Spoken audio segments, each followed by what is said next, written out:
warahmatullahi wabarakatuh. Anak-anakku yang soleh dan solehah, berjumpa dengan Bu Iis dalam pembelajaran pendidikan agama Islam. Kita akan membahas dan melanjutkan pelajaran yang kemarin tentang mengenal Allah dengan Asmaul Husna. Mari kita mengenal Allah dengan Asmaul Husna, dan sebelumnya mari kita mohon kepada Allah agar dibersihkan hati pikiran kita sehingga mudah menerima ilmu dan hikmah. Al-Fatihah. A'udzubillahi minasyaitonirrajim. Bismillahirrahmanirrahim. Alhamdulillahirabbil alamin. Arrahmanirrahim. Maliki yaumiddin. Iyyaka na'budu wa iyyaka nasta'in. Ihdinas siratal mustaqim. Siratal ladzina an'amta 'alaihim ghairil maghdubi 'alaihim waladdallin. Amin. Tujuan pembelajaran kita saat ini ada 4 yang harus kita capai, di mana pembelajaran ini yang pertama adalah menjelaskan tentang 4 Asmaul Husna yang sudah kita pelajari anak-anakku sekalian. 1 tentang Al-Hafiz, yang kedua Al-Wali, yang ketiga Al-Alim, dan keempat Al-Khabir yang akan kita lanjutkan pada hari ini. Anak-anakku yang soleh dan solehah, kemarin kita sudah belajar tentang pengertian itu. Yang kedua yaitu meneladani Asmaul Husna dalam kehidupan sehari-hari. Yang ketiga meyakini kemuliaan sifat-sifat Allah dalam Asmaul Husna.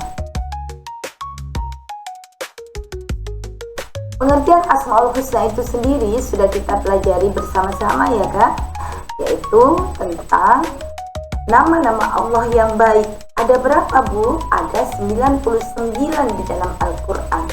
Allah menyebutkan di sana yang mencerminkan sifat-sifat Allah yang terbaik, mengolah semuanya ada dikemas dalam satu wadah yang bernama Asmaul Husna. Kita dianjurkan mengenal, membaca dan berdoa dengan Asmaul Husna. Mengenal sifat-sifat Allah melalui Asmaul Husna, membacanya dan berdoa sesuai dengan Al-Quran yang menyatakan bahwa Lahul Asmaul Husna fad'u biha. Di sana sudah dijelaskan. Asmaul Husna yang terakhir yang akan kita pelajari hari ini adalah tentang Al-Khabir. Al-Khabir artinya Allah Maha Teliti, yang artinya Allah memiliki kecermatan yang sangat luar biasa dalam menciptakan segala hal yang ada di bumi dan di langit, yang berarti bahwa ketelitian Allah tidak diragukan lagi. Bukti ketelitian Allah ini ada di mana Bu Iis? Nah, di sini bukti ketelitian Allah itu dalam penciptaan manusia. Kita ini semuanya, dengarkan. 2 mata saya gunanya melihat, 1 mumpung saya untuk mencium bau, 2 telinga saya gunanya mendengar, 1 mulut saya untuk makan dan minum, 2 tangan saya gunanya memegang, 2 kaki saya untuk berjalan-jalan. Semua itu ditata Allah dengan konsep dan sistem yang luar biasa, di mana dalam penciptaan manusia ini semuanya ditata sesuai dengan fungsinya masing-masing. Mata kita memiliki daya akomodasi, bisa mencembung, mempipi, melihat warna dunia, melihat gelap dan terangnya dunia. Itu karena konsep ketelitian dari Allah. Penciptaan hewan ini pun luar biasa. Allah menciptakan berbagai macam hewan. Di sana diletakkan bahwa kalau kita mendengarkan suara pun berbeda. Ada yang bersuara meong-meong. Suara apakah itu anak-anakku? Iya, suara kucing. Kalau ada suara petak-petak, suara apakah itu? Suara ayam. Betul, pintar sekali kalian. Di mana suara-suara itu dibedakan oleh Allah agar kita tahu bahwa penciptaan Allah tidak hanya satu, tetapi Allah sungguh teliti dan sangat mewaspadai, tidak ada kekurangan di dalamnya. Penciptaan tumbuhan pun bermacam-macam, ada yang kecil, ada yang besar, ada yang lebar, ada yang tinggi, ada yang pendek, ada yang berwarna hijau, ada yang berwarna kuning, ada yang berwarna apapun. Allah menyendirikan semuanya. Penciptaan langit dan bumi Langit diciptakan Allah tanpa adanya tiang, itu juga kesempurnaan yang luar biasa. Galaksi kita diciptakan Allah tanpa adanya bertabrakan atau bersinggungan sehingga tidak ada yang rusak di dalamnya, itu pun karena kehebatan dan ketelitian Allah dalam meletakkan semua letak sesuai dengan letaknya masing-masing. Bumi ini dihamparkan oleh Allah dengan kehamparan yang luar biasa, itu pun luar biasanya Allah.